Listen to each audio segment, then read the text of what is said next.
fellow travelers, and welcome to another episode of the Versus Stars podcast, third season. How my loyal listeners, thank you for your continued support.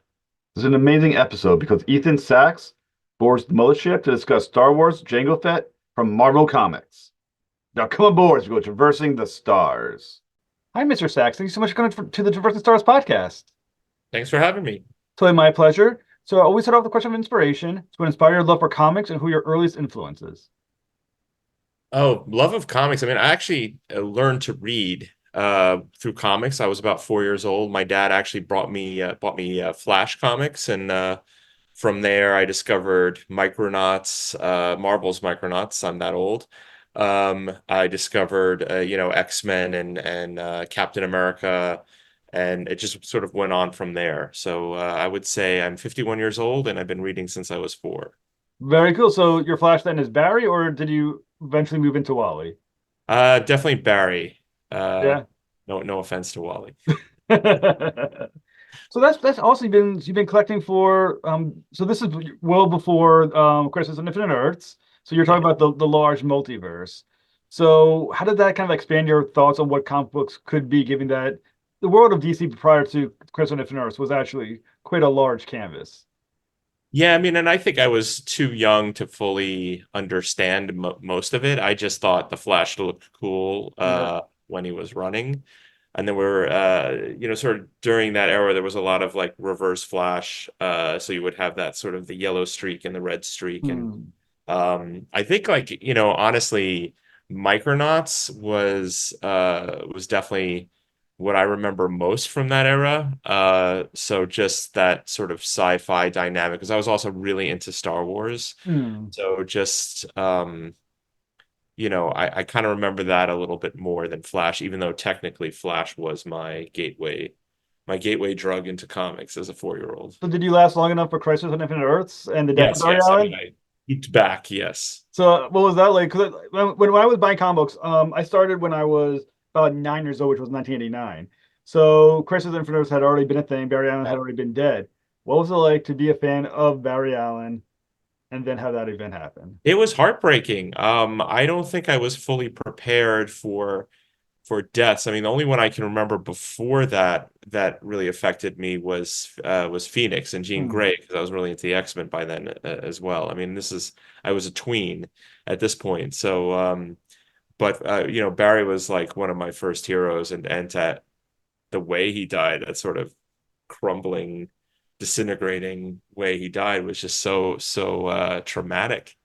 And I don't think I had a sense at that time that, well, in comic books, characters can come back. Hmm. Um, it's a memory is a little fuzzy on exactly how traumatized I was, but I do remember, not believing it, especially because they just killed Supergirl, like Hmm. an issue earlier, and so it's like, how many people need to die, Marv?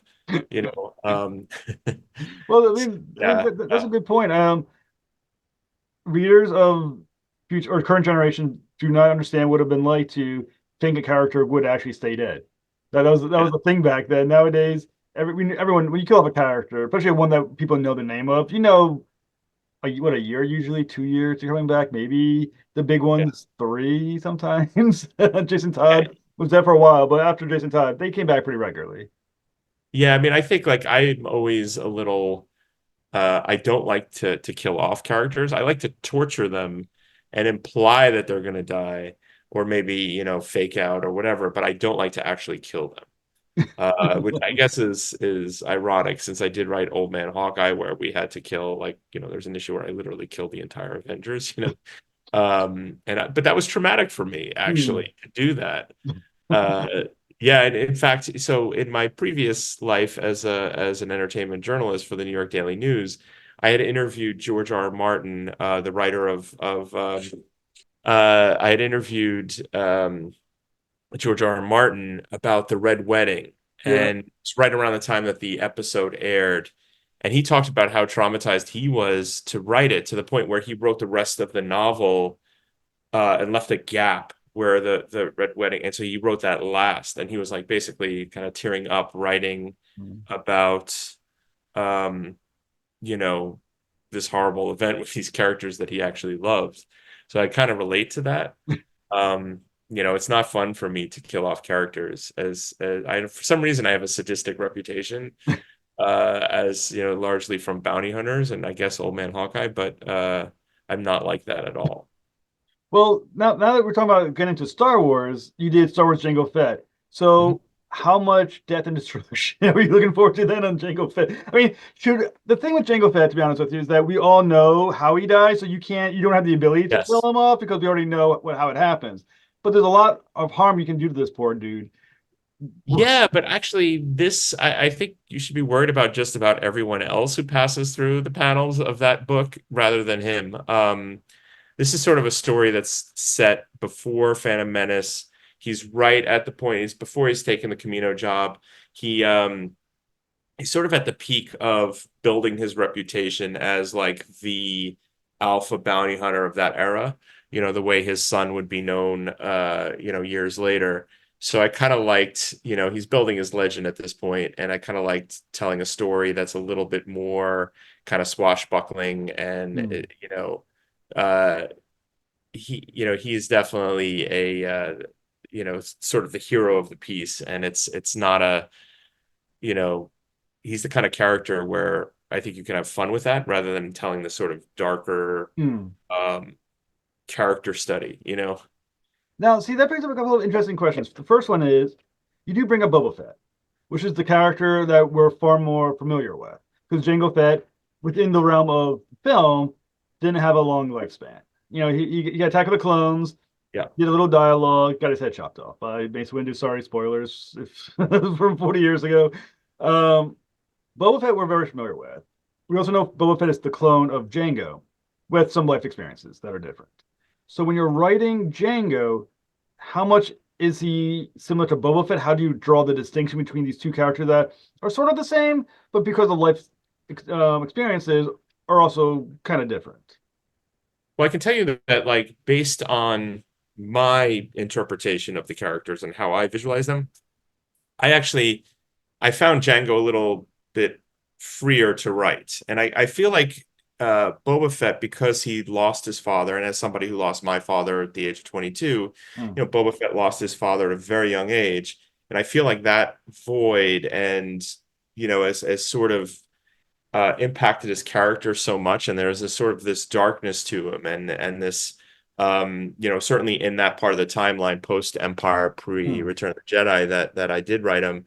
Um, he's not that kind of swashbuckling character. He's a much darker character, and whereas Django at this point in the timeline is, I kind of feel like he was a much more playful version of Boba Fett when we saw him, um, in Attack of the Clones, where he was, you know, kind of, the way he talked to Obi-Wan. I just really felt like this is a guy who's just like full of confidence, the height of his game, and I liked writing that. I liked there's also, just to be blunt, less continuity that's Hmm.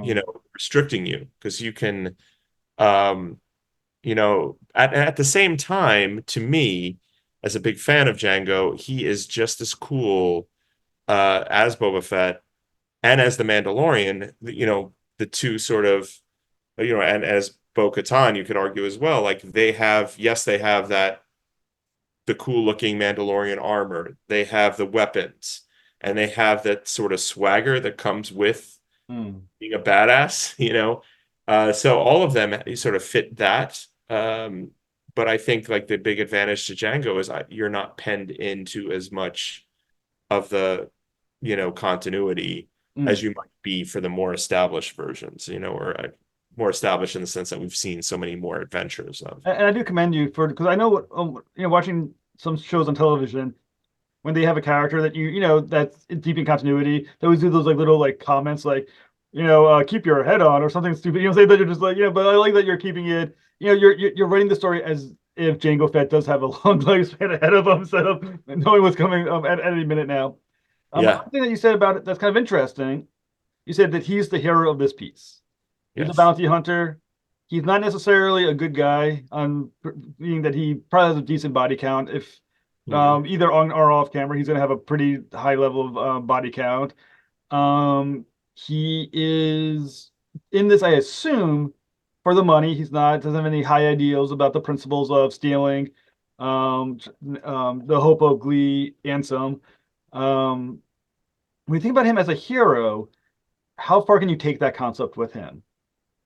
Well, he's definitely maybe he's more of an anti-hero. He is the thing that I love about bounty hunter stories and having sort of told a few of them these last few years is that so much of the focus of the Star Wars franchise, and rightfully so because it's amazing, is that sort of Jedi versus Sith Hmm. or Rebel versus Empire or Resistance, First Order, those sort of good versus evil and that sort of cosmic epic battle between the two. Whereas I love those sort of gray areas in between where there are these characters that, like, honestly, would it make Boba Fett's life much different if the Empire won or if the Rebellion won? Like he's just trying to make his way Hmm.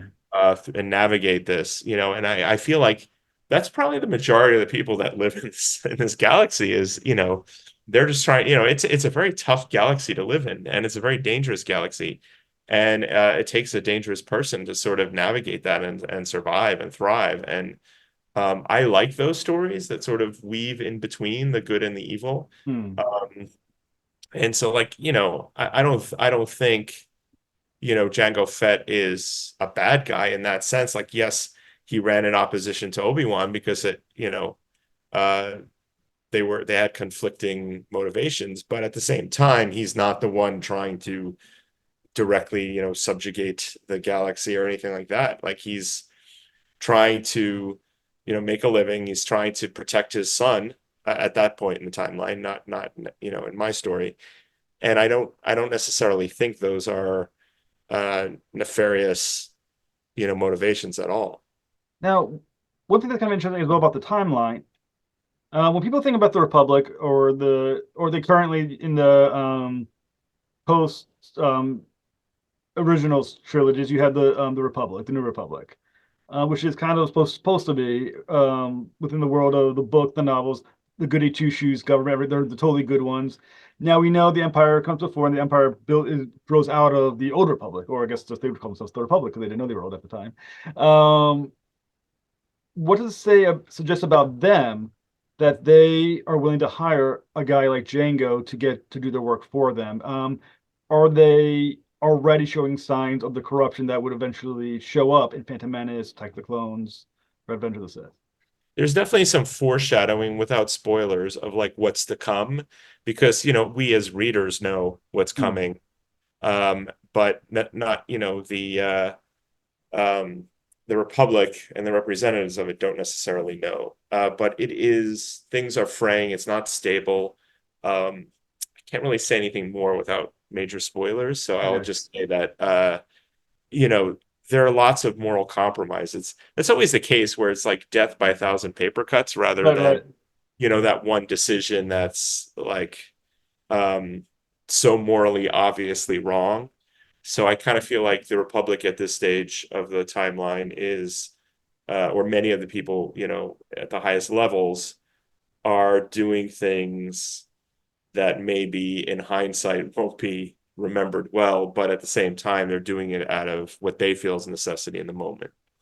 Now, like as we mentioned a little bit earlier, one of your challenges that you have is that once again we know Jango Fett dies, how he dies. We know the old Republic is gonna fall. How do you develop tension for a character and a world that the fate is already known in, and where do you draw that drama from? That's a good question. It is a difficult assignment because at the end of the day, when he's put in a scene in danger, I have to temporarily suspend your disbelief so you forget that that he lives at least another 10 years or so. So Hmm. um, my hope is that in the moment you're swept up in the action, but there's also more at stake than just his life. Again, hitting into spoiler territory, like I don't necessarily think a lot of the tension comes from whether or not he'll live, but more from whether or not he'll succeed and what the stakes are if he doesn't. So, there's a moment in the second issue which is really kind of interesting. Now, the idea that Jango Fett is motivated by money, okay, as a bounty hunter should, it's their job. There's a character I'm gonna screw up his name, Fiarok, Fiarok, Oh, yes, Fyrock. Fyrock. I All mean, I write it out, so I don't have to right. spell it out. I mean, I made up the character, so I should know the name. But anyway, But whatever you say the name is, though, is obviously correct. yes, So Fyrock. So basically, Fyrock chooses to cancel the contract of Jango Fett. yes, which he does not have the authority to do. So yeah, so Jango Fett basically just says no. I'm Yes, not canceled. Is that purely a business decision? Is there an issue of pride on his part that he won't just walk away from a con from yes. a I bounty? think for him, it's as much about the rep as it is about the money. I don't necessarily think he's entirely driven by money. I think there is this, and he is very, very prideful about his reputation. And so the idea of him walking away from a bounty without successfully completing it, and if that word spread, then that would be a major issue. So I think, that is the key to his character. So I mean, so for a bounty hunter, I mean, you're going with he is an honorable a bounty hunter at the very least. Is it also is a point of principle? If the contract was canceled by, let's say, the Republic, who did have the authority, would he still walk away from it? Would he still demand to get the job done? That's a good question because he's ostensibly being paid. I think he would push back, uh, but also I don't know why they would cancel it so soon. It is supposed to be a little bit of a mystery as to why he received that call, and is that person, why is he trying to get Django off the case, kind of Well, thing. yeah, I mean, it's interesting because the Republic going to something like Jango Fett, that's a bit of a Hail Mary or something. I mean, you're basically going with someone who is not, you know, I mean, he's trustworthy because from a bounty hunter standpoint. At the same time, it's well, not the right word is not dirty, but you're definitely going outside what would be considered standard government, avenues. Mhm. How is that a risk for the Republic? Is it something, or I mean, is that dirty from their perspective, or is this just he's the best guy for the job? I think is a little bit of an act of desperation, and part of it is like the go-to has always been going to the Jedi to sort of solve those sorts of problems. Yeah.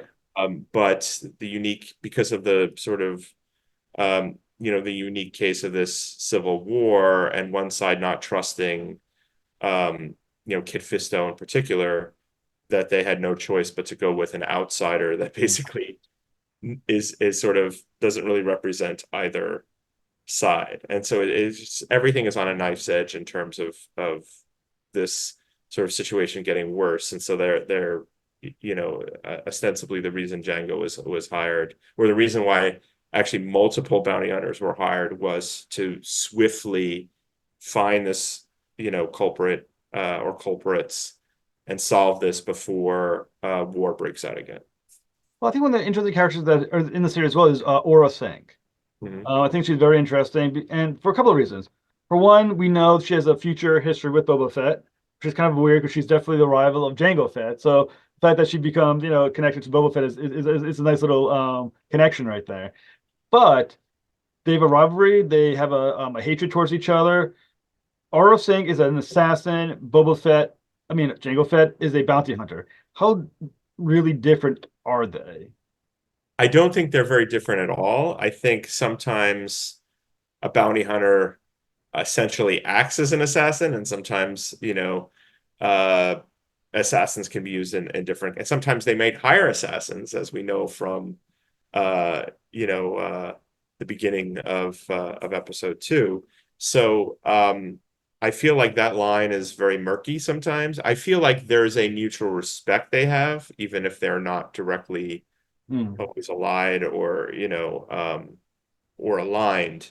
Um, but I do feel like they both know each other. They're both on each other's radar, and they have a healthy respect for each other to the up to a point. If they get in each other's way, then all bets are off. What I loved about her is there aren't many characters that you feel could take him in a fight. Mm. I feel like she's one of them. Well, that's the other thing interesting about them is that from knowing some of the history of Star Wars and definitely watching Mandalorian, we know that Mandalorians and the Jedi have a long dislike for each other, historically speaking. Jango Fett is kind of I feel like it's murky whether or not he counts as a Mandalorian or not, but he kind of is. But at least he's in the armor of Mandalorian and he's used Yeah, himself. and I deliberately leave that a little vague in terms of this story.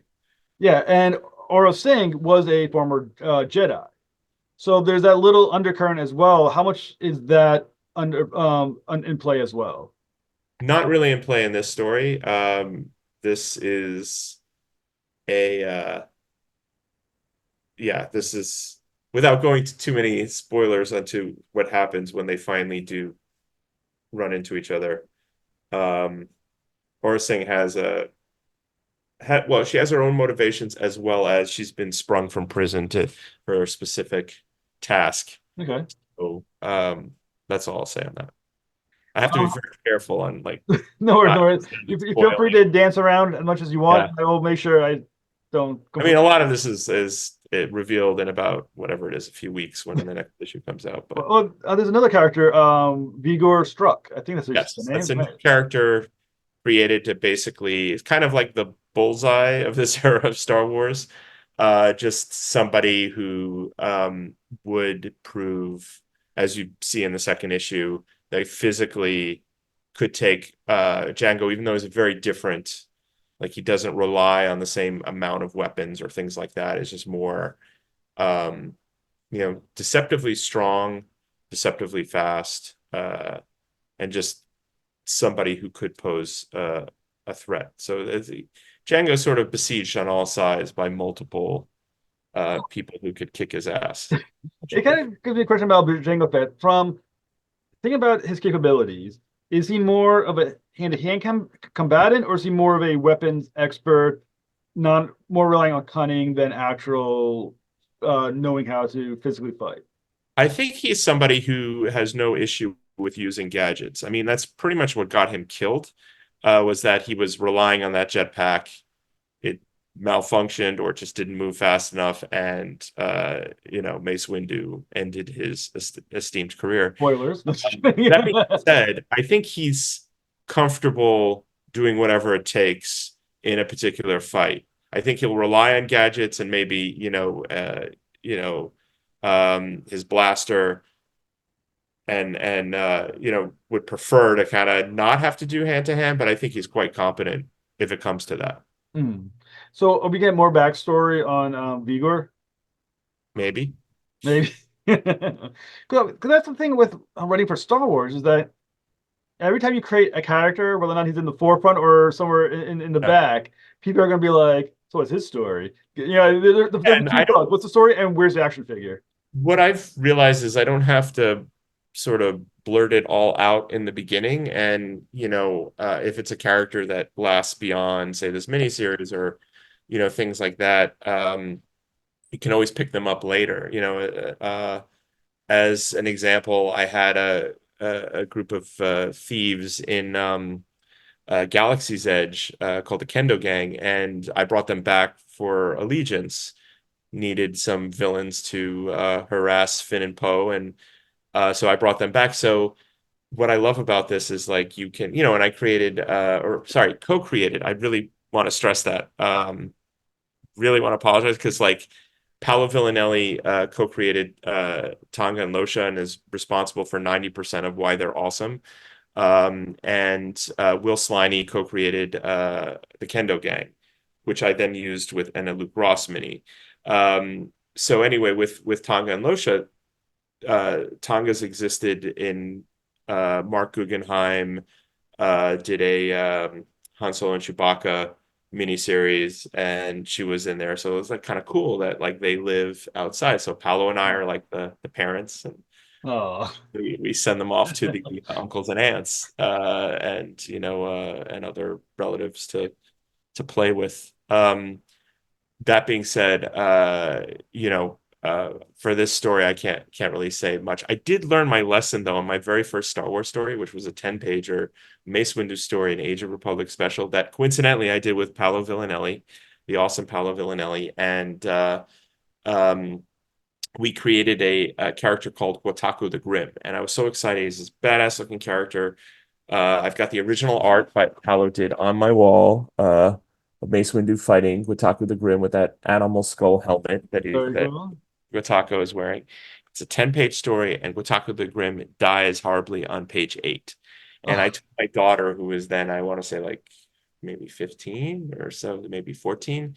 I was like, I'm so excited. Like, I was a kid who grew up, one of my first memories is seeing Star Wars in the theater for the first time. And this is my first character that I co-created to bring into that franchise. And the great thing about that franchise is everything exists. yeah. So Watako is in that same galaxy as, Luke and all those other, different era. But and I was so excited. And she's like, yeah, but he's dead and no one will ever see him again. And then I realized like she's right.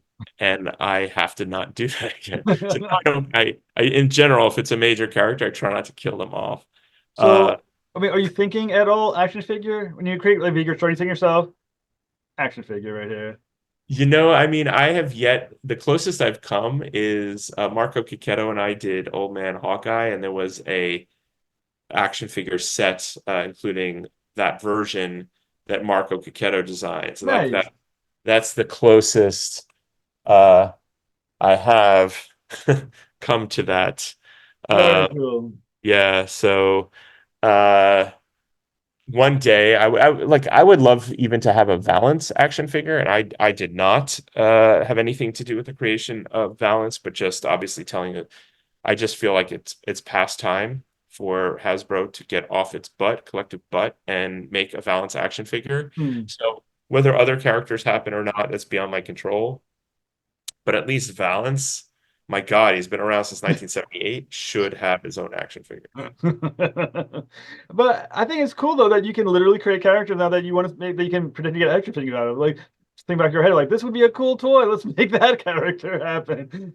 Yeah, I mean, I never really like, it's always served by the story, so I never really think about that, and then until like months later, and they're like, "Oh, I wish there was a Tonga and Losha 2-pack set." Um, so, but that again is beyond my control. Hmm. So how long is Jango Fett slated to run for? It's a 4-issue series, and I'm hoping that I have a sort of sequel idea, so I'm hoping one day I get to do that. So what's next for you? So I'm circling around some stuff I can't talk about, including a Star Wars thing. But until the announcements are made, I can't tell you. I can tell you that my daughter and I wrote a Image and Syzygy Publishing comic book with the great art of Marco Lorenzana called A Haunted Girl, and that was inspired by my daughter's real life battles with depression and hospitalization for suicidality, and it's a supernatural tale, sort of a YA-ish or at least PG-13 horror vibe, but it's meant to be inspirational to other people battling similar inner demons and in this case outer demons. But we teamed up with the Foundation for Suicide Prevention, and American Foundation for Suicide Prevention, and the American Psychiatric Association. We have like resource guides in the back, and the trade paperback comes out in comic stores May 21st, and in bookstores, Amazon, all that kind of stuff on June 4th. That sounds absolutely awesome. So, how many issues is Haunted Girls you said are going to run for? It was 4 issues. It's already out as single issues. The trade is coming out, uh, you know, next month and June 4th. That sounds awesome. I gotta check that out now. I didn't know about. I gotta check it. That's Yeah, no awesome. worries. Yeah, I mean, we're very proud of it. We've had some interest from like Hollywood studios. We've had like people coming up to us on signings and saying like how much it's inspired them. We're going to be in People magazine. She was in Scholastic News Choices, which is their health magazine. We were on CBS News. So yeah, like we've gotten a lot of positive attention for it and what we're trying to do. which is really like make a difference, and hopefully like let people know that other people have had similar, not to struggle alone, and Hmm. um, hopefully it's very empowering as well as hopefully a good story. Hmm. That sounds fantastic, Mr. Sachs. It's been an absolute honor to speak with you, sir. Thank you very much for having me. Likewise, it was a pleasure talking to you. Thank you. Come back for whatever you want to work on next, especially those things that you're hinting at. Come back, we'll talk about those too. Thank you so much, sir. Thank you. And that's another episode of the Birth of the Stars podcast. Please help me battle the algorithms by liking and subscribing. Be sure to turn for the next episode when Cullen Bunn boards the mothership to discuss Gotchaman from Mad Cave Comics. Until next voyage, travel on.